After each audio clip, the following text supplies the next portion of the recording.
Hello everyone, this is Gaurav Tripathi and watching the Geography Today. UPPSC और UPSC ये दो examination आपके officer बनने की बेस्ट चॉइस हैं। यूपीएससी एग्जामिनेशन एडमिनिस्ट्रेटिव सर्विसेज की टॉप सीट्स पे आपको बैठाती है और यूपीपीएससी के एग्जामिनेशन आपको यूपी में एडमिनिस्ट्रेटिव ऑफिसर बनाते हैं। लेकिन ये दोनों ही एग्जामिनेशन में कुछ एग्जामिनेशन ऐसे हैं जो हर साल आते हैं। यूपीएससी सिविल सर्विसेज का एग्जामिनेशन हर साल होता है, ठीक ऐसे ही यूपीपीएससी के जो पीसीएस का एग्जामिनेशन है वो हर साल होता है। लेकिन कुछ ही ऐसे वर्ष आते हैं जिसमें यूपीपीएससी सिविल सर्विसेज के बाद कुछ स्पेशल सीट्स किसी एक ही वर्ष में ज्यादा आती हैं और अलग अलग डिपार्टमेंट्स की आती हैं, ऐसा बहुत कम होता है। लेकिन 2026 में ये सब हो रहा है। ये 2026 आपके लिए आपके ऑफिसर बनने की जो सपने हैं उसको पूरा करने वाला ईयर हो सकता है। लेकिन आपको फॉलो करने हैं रूल्स, और ये रूल्स कौन कौन से हैं? 4 बेसिक रूल, फंडामेंटल रूल्स हैं। बहुत बार आपने सुना होगा इसके बारे में, लेकिन ये रूल्स क्यों इंपॉर्टेंट हैं और कौन सी वैकेंसी 2026 में आ रही हैं जिसको क्रैक करके आप यूपी में और पूरे इंडिया में ऑफिसर बन सकते हैं, बात करते हैं इस पे। 2026 एस्पिरेंट से ऑफिसर तक का सफर आपका हो सकता है, लेकिन आपको क्या करना है? Only 4 step become an officer. 4 step से सिर्फ ऑफिसर बन जाएंगे? तो 4 स्टेप आसान नहीं है, देखते हैं। इसके पहले अगर आपकी कोई क्वेरी हो तो आप 6393565662 पे मुझे व्हाट्सएप कर सकते हैं। यूपीएससी यूपीपीएससी के मेंटोरशिप में किसी भी तरह की जानकारी, आपको कोई प्रॉब्लम आ रही है पढ़ाई में, कोई सब्जेक्ट में कोई प्रॉब्लम आ रही है, मैं आपकी हर संभव मदद करने की कोशिश करूंगा। टारगेट 2026 ही होना चाहिए, उसमें दोनों यूपीएससी भी होना चाहिए, यूपीपीसीएस भी होना चाहिए। अब इसके टारगेट कर लिया ना तो नो एक्सक्यूज, कोई एक्सक्यूज नहीं होना चाहिए। केवल क्या होना चाहिए? एक्सरसाइज, प्रयास प्रयास प्रयास, केवल एक्सरसाइज, कोई एक्सक्यूज नहीं। ठीक, अब एक्सक्यूज नहीं करेंगे तो मैं आगे बताता हूं कि कौन कौन सी वैकेंसीज आने वाली है। यूपीएससी 2026 मई में होने वाला है, एकदम फिक्स है। यूपीपीसीएस 2026 अभी डेट नहीं आई है, लेकिन जब तक आप ये वीडियो देख रहे होंगे और जनवरी में ये डेट आ जाएगी। यानी कब पता लगेगा? ये जनवरी में इसकी डेट पता लग जाएगी और मोस्टली है ये कि जून में आपको एग्जामिनेशन देखने को मिलेगा। बहुत लेट होगा तो जुलाई हो जाएगा, इससे ज्यादा नहीं जाएगा।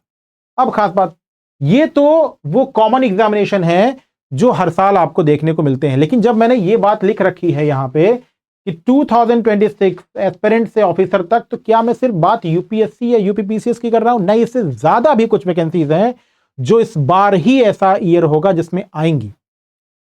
2026 में आपके ऑफिसर बनने की कई सारे को पूरा करने की कई सारे वैकेंसीज आ रही हैं। उसके बाद यूपीपीएससी आरओ 2026 इसी वर्ष आएगी।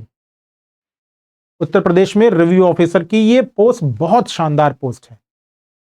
स्टार्टिंग में आप रिव्यू ऑफिसर होंगे, लेकिन उसके बाद अनुभाग अधिकारी, और फिर ऊपर जब आपका पोस्ट प्रमोशन होता है तब फिर आपको जो इंपॉर्टेंट प्लेस मिलता है वो आपके लिए शानदार होता है। यूपीपीएससी आरओ भी आपको इसी वर्ष देखने को मिलेगा। इसके अलावा यूपीपीएससी एपीओ की वैकेंसी, जो लोग जुडिशरी में ऑफिसर बनना चाहते हैं उनके लिए एपीओ भी इसी साल आएगा। अब सोचिए, जो लॉ ग्रेजुएट हैं उनके लिए सब में एलिजिबिलिटी है, वो सब जगह एलिजिबल है। पीसीएस में स्पेशल पोस्ट भी उनकी आ सकती हैं और पीसीएस में इस बार पोस्ट ज्यादा आ रही हैं। फिर UPPSC BEO, block education officer, ये भी बहुत प्रतीक्षित वैकेंसी है। इसके अलावा स्वास्थ्य शिक्षा अधिकारी की वैकेंसी आ चुकी है, स्वास्थ्य शिक्षा अधिकारी आ चुकी है, बीईओ आपको आने वाली है। तो ऐसे एस्पिरेंट जो टीचिंग एग्जामिनेशन में भी रुचि रखते हैं उनके लिए बहुत बेहतर वैकेंसी हो सकती है। स्वास्थ्य शिक्षा अधिकारी सभी के लिए है, वो भी एक शानदार करियर है। इसके अलावा UP RO, UP PCS APO और यूपीएससी और यूपीपीसीएस तो जनरल आने वाले, तो इसीलिए 2026 आपके लिए बहुत इंपॉर्टेंट होने वाला है। लेकिन अब आते हैं, बात करते हैं 4 वो बेसिक फंडामेंटल स्टेप्स जो आपको फॉलो करने हैं। पहला, अगर आपको बेस्ट रिजल्ट चाहिए, बेस्ट मतलब BEST, तो B for believe in yourself, B for believe in yourself. Vacancies तो हैं, लेकिन आपको लगता है इस बार प्रिपरेशन नहीं, अगली बार दे लेंगे, इस बार नहीं अगली बार। ये जो इस बार नहीं अगली बार, ये कभी अगली बार नहीं आता। तो पहले अपने ऊपर बिलीव बनाइए कि मैं इनमें से किसी ना किसी एग्जामिनेशन को इस बार क्रैक करूंगा, अगर मैं एलिजिबल हूं तो ये एग्जामिनेशन मैं क्रैक करूंगा। पहले ये बिलीव बनाइए। अगर आप क्रैक नहीं कर सकते हैं तो कोई नहीं कर पाएगा, और अगर कोई कर रहा है तो आप भी कर सकते हैं।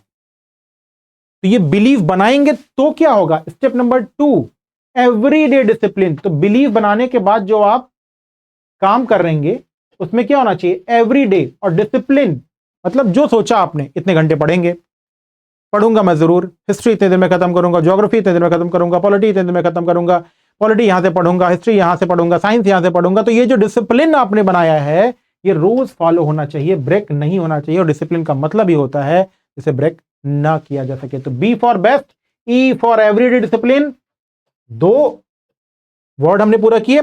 S for everyday discipline, hard work से नहीं पूरा होगा, उसके लिए एस फॉर स्मार्ट स्ट्रेटजी करनी होगी। स्मार्ट स्ट्रेटजी मतलब कि कैसे हमें बेसिक प्रिपेयर करना है, फिर कैसे हमें एडवांस करना है, फिर कैसे हमें मेंस की प्रिपरेशन करनी है, और फिर कैसे हमें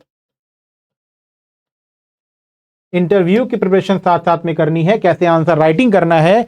ये सब आपको स्मार्ट स्ट्रेटजी के थ्रू ही पता लगेगा। तो बेसिक, फिर एडवांस, फिर मेंस और फिर इंटरव्यू, इस स्टेप्स को लेकर के कैसे हम स्टार्ट से ही अवेयर रहेंगे, इसी को कहते हैं स्मार्ट स्ट्रेटजी। ऐसा नहीं होगा कि आप जब मेंस क्लियर करेंगे तो आप इंटरव्यू की प्रिपरेशन करने के लिए कोशिश करेंगे स्पेशल, हाँ उस दौरान थोड़ा स्पेशल फोकस करेंगे, लेकिन वो जो एप्टीट्यूड होता है वो एप्टीट्यूड आपको शुरू से ही फॉलो करना होगा। जैसे मेंस एग्जामिनेशन आया तो फिर से मेंस शुरू से नहीं, या प्रीलिम्स को छोड़ करके पहले मेंस करते हैं लोग, बहुत सारे लोग लास्ट में केवल 2 महीना प्रीलिम्स पढ़ते हैं। अब वो जो 2 महीना 3 महीना प्रीलिम्स पढ़ते हैं उसके लिए वो जो मेंस के टॉपिक पढ़ रहे होते हैं ना, तो उस दौरान वो प्रीलिम्स भी प्रिपेयर कर रहे होते हैं। और कुछ एस्पिरेंट ऐसे होते हैं जो प्रीलिम्स के दौरान ही ना मेंस वाले टॉपिक्स पे भी फोकस कर रहे होते हैं।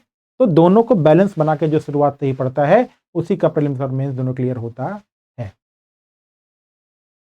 चौथा, सब तो सोच लेंगे स्मार्ट स्ट्रेटजी, एवरीडे डिसिप्लिन, लेकिन वो तब पूरा होगा जब आप टाइम मैनेजमेंट ठीक से कर पाएंगे। टाइम मैनेजमेंट मतलब अगर आप वर्किंग हैं तो वर्किंग टाइम मैनेजमेंट, अगर आप नॉन वर्किंग है तो जीएस कब पढ़ना है आपको, कब आपको सीसैट पढ़ना है, कब आपको मेंस के लिए जाना है, कल आपको करंट अफेयर्स पढ़ना है। ये पूरा जो सेक्शन है ना ये सब टाइम मैनेजमेंट का है। फिर अपनी फिजिकल हेल्थ को भी ध्यान में रखना है। तो ये सब जो सेक्शन है ना ये टाइम मैनेजमेंट पे ही बेस्ड है। स्ट्रेटजी आपकी तभी फॉलो होगी जब टाइम मैनेजमेंट अच्छे से कर पाएंगे। आप डिसिप्लिन तभी रह पाएंगे जब टाइम मैनेजमेंट होगा। आप लगातार तभी पढ़ पाएंगे जब टाइम मैनेजमेंट होगा। तो ये टाइम मैनेजमेंट जो होता है ना वो एवरेज डेली टाइम पे होता है, ये ध्यान रखिएगा। एवरेज डेली टाइम यानी रोज जो समय आप निकाल पा रहे हैं उसी पे डिपेंड है। इस पे डिपेंड है जो डेली टाइम आप निकाल पा रहे हैं। अगर डेली टाइम नहीं निकाल पा रहे हैं तो फिर आप कभी कभी पढ़ने से कभी कुछ नहीं होगा। ज्वाइन करिए द ज्योग्राफी टुडे। किसके लिए आप ज्वाइन कर सकते हैं? पहली बात तो एक प्रॉपर मेंटोरशिप के लिए जो आपके यूपीएससी और यूपीपीएससी के इस जर्नी में आपकी मदद करेगा। दूसरा जीएस के सेक्शन में जिस पे स्पेशल फोकस मैं आपको करा के उसमें बेहतर रिजल्ट, बेहतर नंबर प्रोवाइड करने में आपकी मदद कर सकता हूं, वो है जियोग्राफी, इकोलॉजी और UP special. UP special PCS में पेपर 5 और 6 और प्रीलिम्स में भी आता है। 5 और 6 तो है ही, प्रीलिम्स में भी आता है। और इंटरव्यू में अगर पीसीएस में गए तो बहुत सारे क्वेश्चन आपके यूपी से आएंगे। तो यूपी में यूपी स्पेशल, इकोलॉजी एनवायरमेंट और जियोग्राफी, इस सेक्शंस पे स्पेशली मैं आपकी फोकस करा सकता हूं, इसलिए आप फॉलो करें यूट्यूब पे the teachers, sorry geography today को। और ऐसे पेरेंट जो टीचिंग एग्जामिनेशन को भी फॉलो करते हैं वो मेरे दूसरे चैनल द टीचर्स टुडे को भी फॉलो कर सकते हैं, जिसपे टीचिंग एग्जामिनेशन की प्रिपरेशन होती है। Is that clear? 2026 में आप गोल अचीव कर रहे हैं और इसके लिए आपको बेस्ट रिजल्ट चाहिए,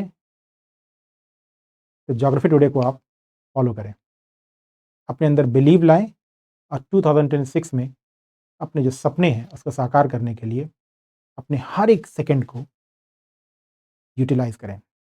very happy new year to all of you. Goodbye, good luck.